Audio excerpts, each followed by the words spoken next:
So I kept looking at a mantis. I kept seeing it as a suggested item for me on Amazon, and I was intrigued. I saw that it had such amazing reviews, but I didn't really understand what it was or what it did or why I might need it, what it could do for me. So if you're confused about what a mantis is, I want to help you get a more hands-on look at it to see if it's something that's right for you.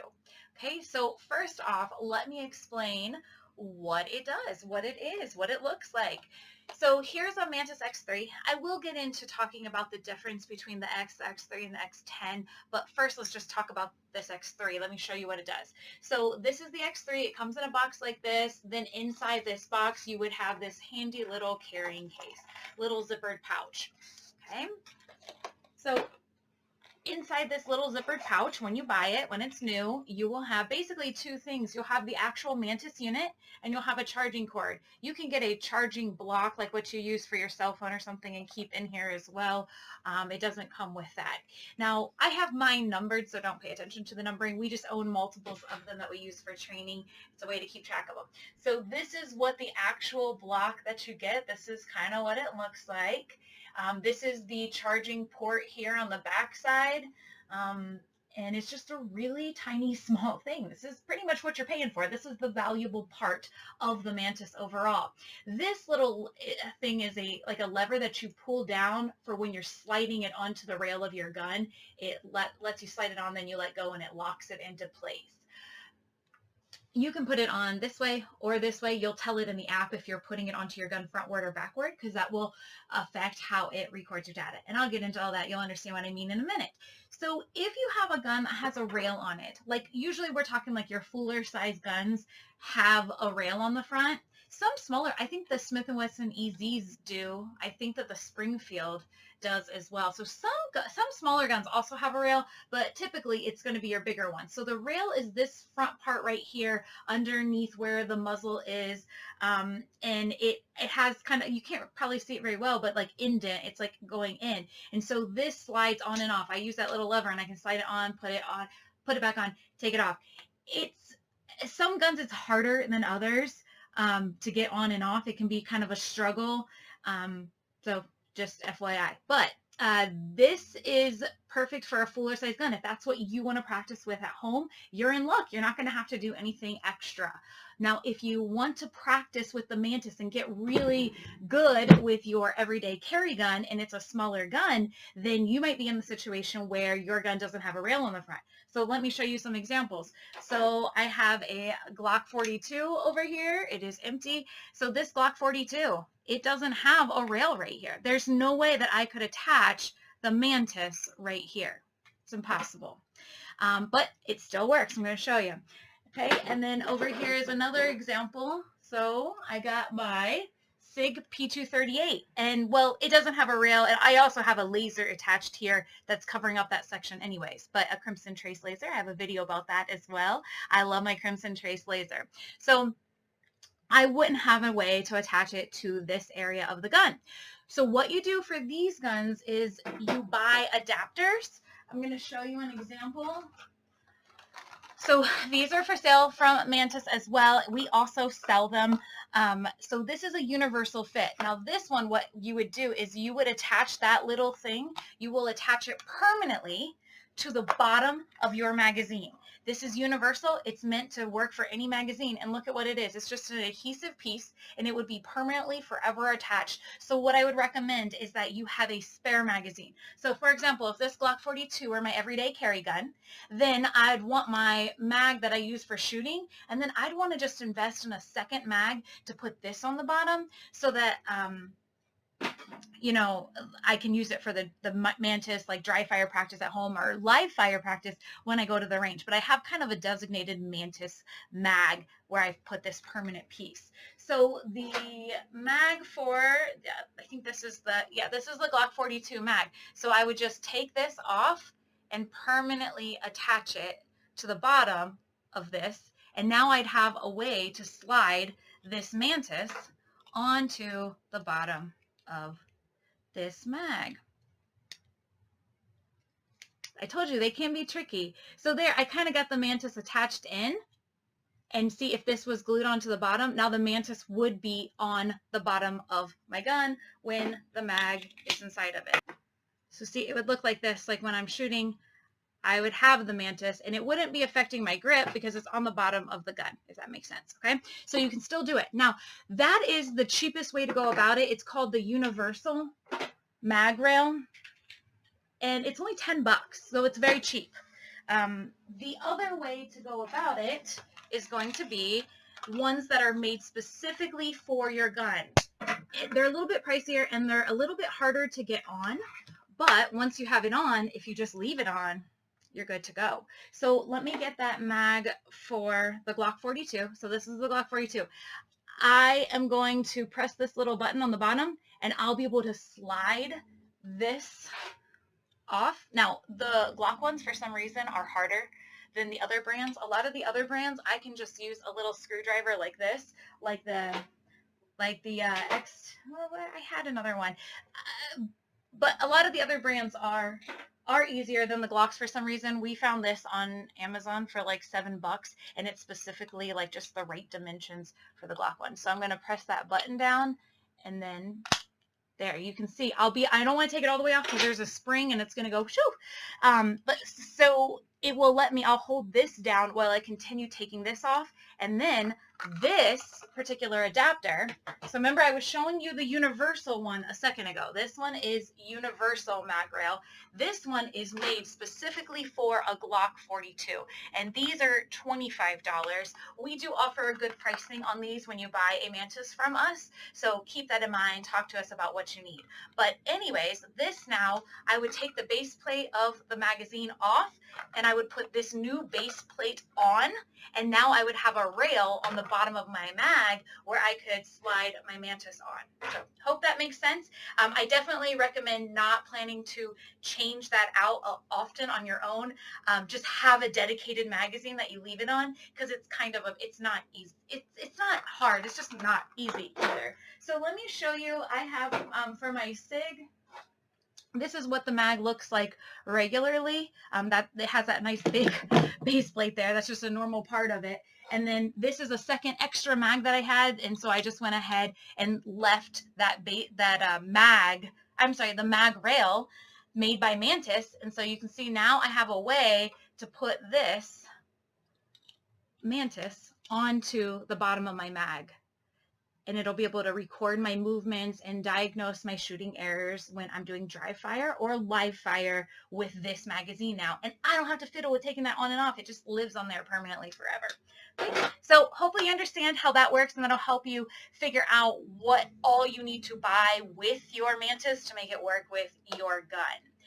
I didn't mention in this case too was the charging cord, and I'll just show you how you charge it. Just any wall, like any USB port that you have, you'll put this into the USB on something, and then this is just a micro USB, and there is a hole, so it'll just be plugging it in like that. Easy, easy, easy. And it lasts forever. You do not have to charge it that often. It really lasts forever. And in the app, it can tell you what your battery status is, so you know when you're getting low, but you will not be charging it often. It's pretty mighty and pretty amazing. All right, let me get these out of my way. And then I want to show you, actually, I'll go ahead and talk about the difference between the different ones. So the biggest difference is going to be that the X doesn't allow you to do live fire. The X is, I think, around like $25 cheaper than the X3. But it's only for dry fire in your house.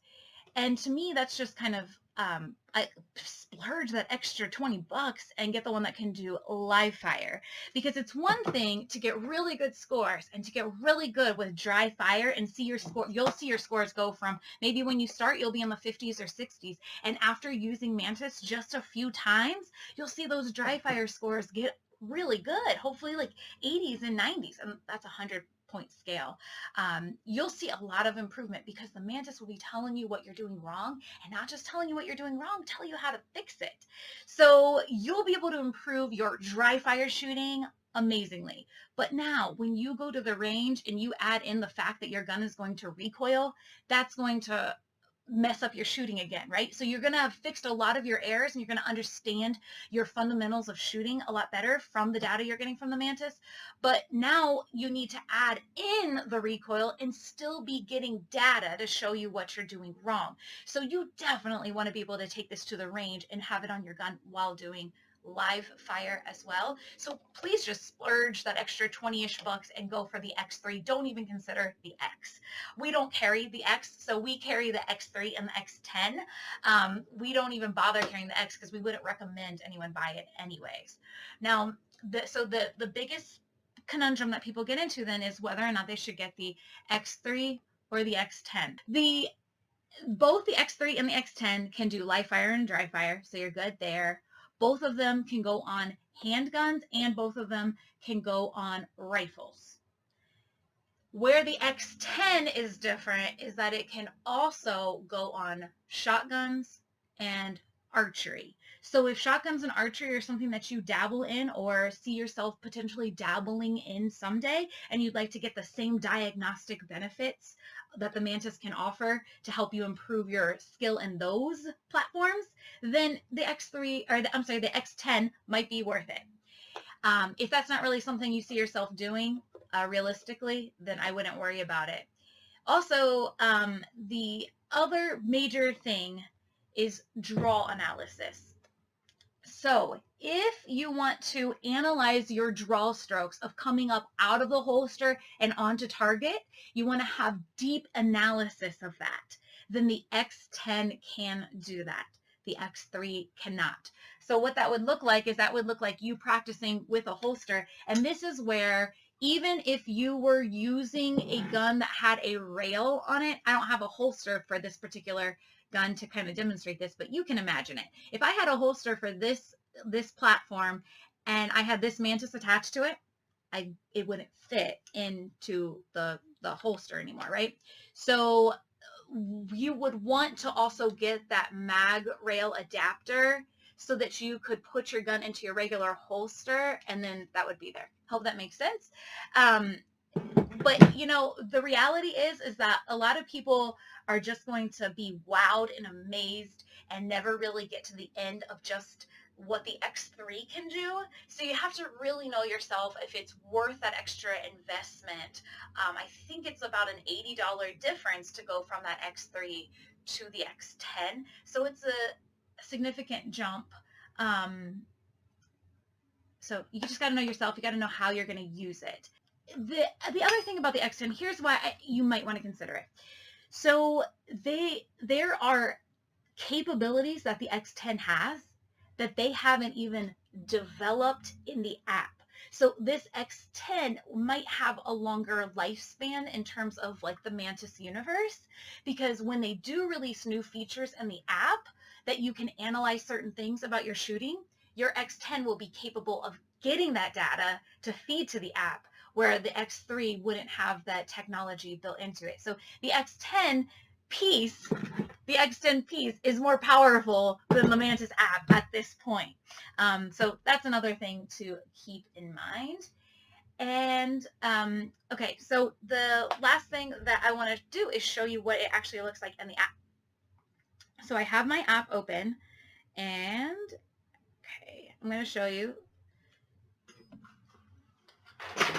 All right, so this is what, when I open up the app, this is what it looks like. And I'm going to hit the connect button. I'm going to actually, first what I'm going to do is I'm going to turn this on. So the button on the bottom of this, I'm going to do it. Now it's green. I don't want to be touching the gun and causing any movement while it's calibrating. Now I'm going to hit the connect button, and it's very, very quick. It's finding that unit and it's connecting it into my app. I wish I didn't have such a horrible glare. Okay, so there's a lot of different things that I can do in this app, like different drills that I can do, different courses that I can do. Like if I don't really know what to do, I can pick one of these courses and then it'll tell me, take 10 shots doing this. It'll like guide me through what to do. So that's good if you feel like you don't even know. I'm just going to give you, I want to show you what it's capable of. I'm just going to choose open training. I'm not going to choose any particular drills, but also it's hard to like shot timer yourself. You have to have a friend with you if you want to time yourself. And timing is an important part of this, guys. If your goal is to survive a violent encounter someday, like to have the skill to do that, you need to be fast. There's plenty of people who have guns, concealed carriers, good guys with guns, that aren't fast enough. Watch John Korea's, active self-protection YouTube channel to see him analyze these real life encounters, the surveillance camera footage from real life encounters. And he will tell you this comes down to tenths of a second. If you can't get your gun out in a second and a half and get your shots on target, you're fooling yourself.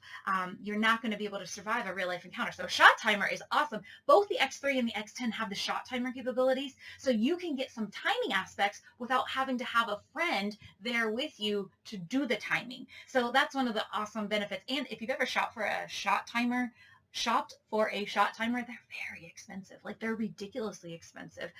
It's kind of crazy. Like, why are they that expensive? Doesn't make sense. So, it's really hard because the shot timer, what it does is you hit go, and then after the gunshots, it stops the time automatically. If you're waiting on a human to stop the time, there's a delay, and we're talking about you're trying to shave off a tenth of a second. So that little tiny delay from the human side of things you kind of have to have a shot timer. And so this works as a shot timer.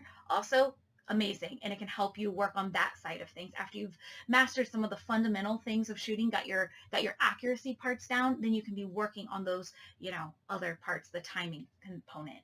Now I'm going to show you. So when I selected open training, it has these 3 options I have to set. So I actually have CO2 inside, like a cartridge inside this gun, so that it gives me a little bit of blowback, a little bit of recoil to make it a little more lifelike. So I'm going to keep it set to that. Now, most of you probably don't have that at home, and your dry fire is just dry fire. It's just an empty gun. So you would hit that button and get to where it says, oh, I wish I could make this more visible. It says dry now. I know it's hard to see. And then if I hit it again, it says live. That would be if I'm at the range using live ammo and I'm going to have real recoil. And then I hit it again to go back to CO2, because I do have CO2 in this dummy gun, this fake air gun. Okay, the next one is me telling it if I'm right-handed or left-handed. I'm right-handed, so I'm leaving it on there. And then the last one is me telling it if the Mantis is on forward or backward. It is on forward. It's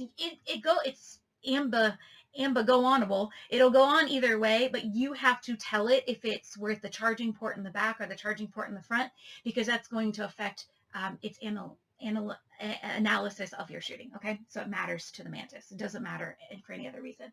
Okay, so what I do now is there's a big green start button, and I'm going to hit start. Now this one isn't telling me take 5 shots at this, do this. It's not telling me anything specific. This is a generic open training thing that I picked. So I can aim at anything over here. This is a safe direction for me, just by the way. You always make sure that you're maintaining the safety rules. That is a concrete wall. I'm in my basement. That's a concrete wall. I don't have to worry about a neighbor's house, anything like that. So just pointing that out. So, and this is a fake gun to start with. It is an air gun. You will hear, though, the CO2 cartridge. Now, I can pick anything I want to be what I'm aiming at. I have a Post-it note on the wall that I'm going to use over there.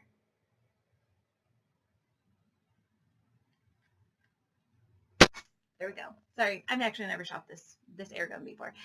So I can find out what my score was. So here you see, I got a 93. That's a 100-point scale. I got a 93, and you can see a red arrow that shows me what my error was. Or not a red arrow, but a red like crescent thing on the circle. So if I was at a range shooting, I should see that my shot hit just below the bullseye of what I was aiming at, because that's where it showed up on here. If I would have hit high and to the right, then I would see an arrow over here, and I would see that on my target. Okay, so it's really cool technology. It'll blow your mind when you go to the range with it. So I'm going to click that red area, and it will tell me what I was doing wrong, and it's giving me some tips and some pointers for me to read and find out. So it's super cool. Now the height of that red is how much it affected my shooting. So now I'm just going to do a shot. I'm just going to do a shot without really even aiming at anything, and I'm going to try to move my hand during that shot. Okay, I got a big error on that one. So my score was a 3.3. That was a horrible shot out of 100. And you see how big that error is? That means it really impacted my accuracy. And it's going to give me some tips and some pointers on how to fix that. Now I'm going to go back to it, and I'm just going to take a few more shots. I'm going to try to get some different errors in there, try to mix things up. Okay, so these are what it's showing me now after those. And as I click on each one of those shots, I can find out what it was that I was doing that caused that error and get tips on it. Now, after, let me take a few more shots just so that I get some other things.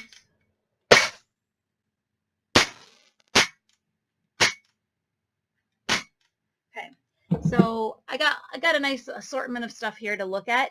Now, typically speaking, if you're getting one in every direction like I am, that's not really, you got too many things to work on. When you're getting a lot of errors in the same area, that's when you can really fine tune it all and start to make real progress.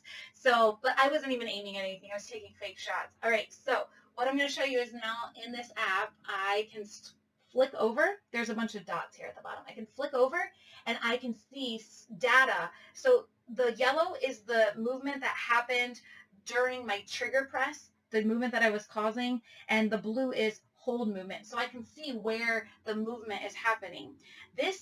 Each of those shots is numbered down below. 1, 2, 3, 4, 5. I took 11 shots total. And I can click on each of those shots and get a graph of what was happening. And so it's showing me, I'll hit, on this shot, I'll go ahead and hit, and if this shot was a 78.4 score, it's telling me that score of that shot down there, and I'll hit play. And so that blue is before I took the, before I pressed the trigger, just my like hold movement, and then it turns yellow for the trigger press part, and then the red is my movement during like the recoil, like after the shot. So I can start to see, I can start to analyze where I'm having trouble. Like the amount of data you are getting from this app is mind blowing.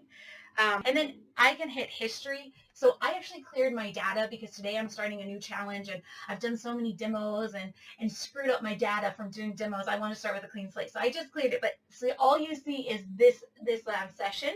But if I had done more sessions, I'd be able to go back. They would all be listed down here. But right now I can see that if I ever want to come back to this session, I can go to my history and I can click this session and I can find all that data. It's all stored permanently in the app, in the Mantis world, unless I delete it on purpose, right? So the next thing that I want to show you is groups. So I created a group for our women's shooting group, and we're all very excited to, here it is.